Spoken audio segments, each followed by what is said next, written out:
Hello students, BSc second year की online कक्षा में आप सभी छात्रों का स्वागत है। स्टूडेंट्स, लास्ट टर्म में हमने पढ़ा था चैप्टर 6। आज हम पढ़ेंगे अपने चैप्टर 7 जो कि आपका पेपर 3 से लिया गया है। आप देखिए, आज हमारा टॉपिक है ट्रांसलोकेशन ऑफ सोल्यूट्स, यानी कि जो विलय होते हैं तो विलयों का स्थानांतरण। आप देखिए, पौधे के एक भाग से दूसरे भाग में कार्बनिक अकार्बनिक विलयनों के प्रचालन को हम क्या कहते हैं? स्थानांतरण, यानी ट्रांसलोकेशन या ट्रांसपोर्ट। अब नेक्स्ट आता है पाथ ऑफ मूवमेंट, यानी कि संचालन, यानी संचालन पथ।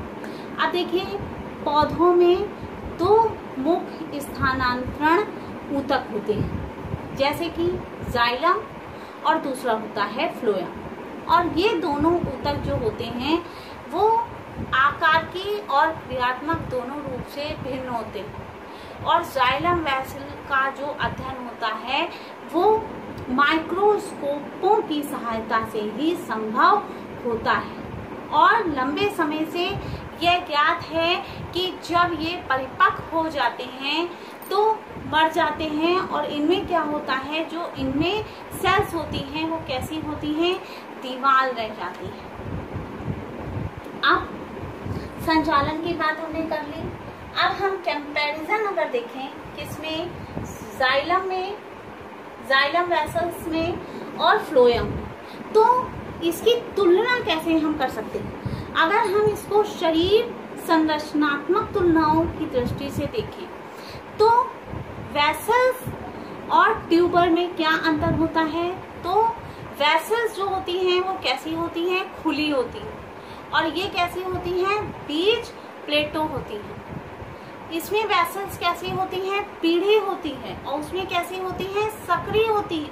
मतलब इसमें वेसल्स चौड़ी हैं तो उसमें कैसी हैं? सक्रिय हैं।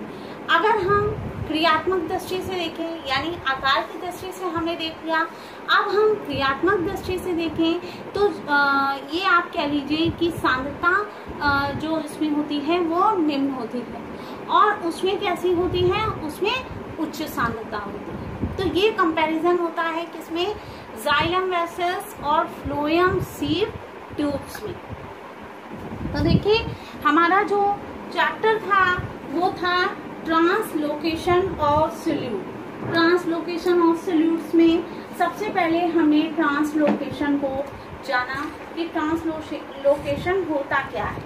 फिर हमने देखा पाथ ऑफ मूवमेंट, यानी इसका संचालन कैसे होता है।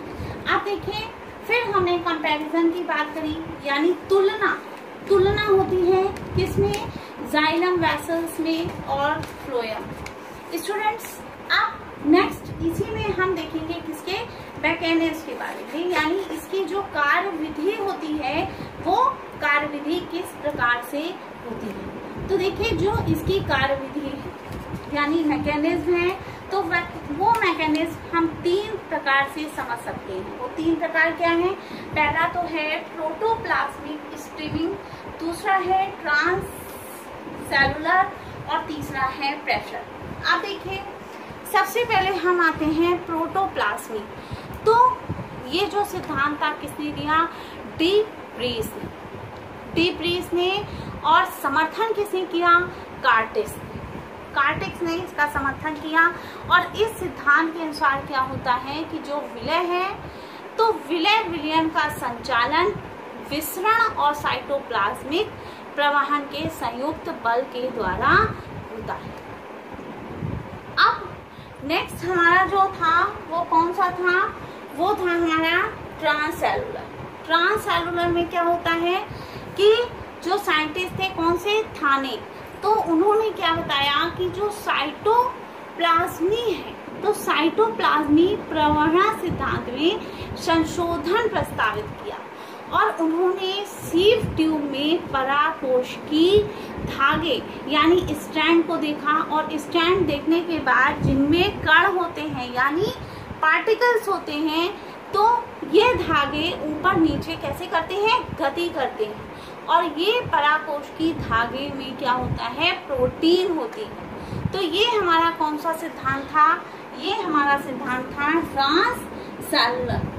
अब नेक्स्ट सिद्धांत हमारा देखने को मिलता है कौन सा, नेक्स्ट सिद्धांत हमारा देखने को मिलता है प्रेशर फ्लो थ्योरी।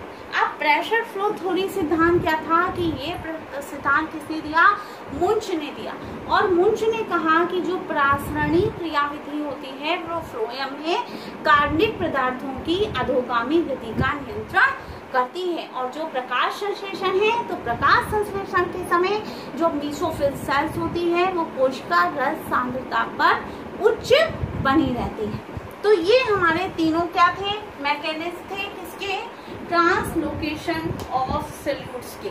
ये तीन मैकेनिज्म यानी तीन क्रियाविधि है, इसको आप नोट भी कर सकते हैं, प्रोटोप्लाज्मिक, ट्रांससेलुलर और प्रेशर फ्लो। अब देखिए, अब ये तीनों सिद्धांत के बाद अब हम बात कर सकते हैं फैक्टर की, यानी इनको प्रभावित करने वाले जो भी फैक्टर होते हैं, जो भी कारक होते हैं, वो कौन कौन से कारक हो सकते हैं जो कि इसको प्रभावित करते हैं। आइए अब हम उन कारकों को थोड़ा सा जान लेते हैं।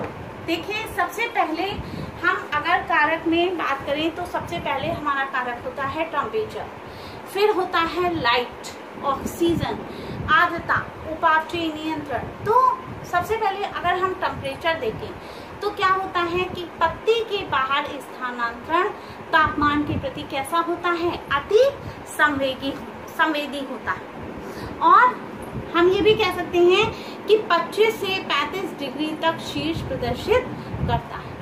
अब अगर हम देखें प्रकाश की बात करें, लाइट की बात करें, तो प्रकाश में क्या होता है कि जो जैसे कि हम हार्ट और जो सहकर्मी जो साइंटिस्ट थे और उनके जो समर्थक थे, उनके जो सहकर्मी थे, सहयोगी थे, उन्होंने हमें यह राय दी कि किसी भी पत्ती यानी किसी पत्ती के जो साल्वी कारक होते हैं तो उनका संचलन विकिरण ऊर्जा पर निर्भर कर सकता है।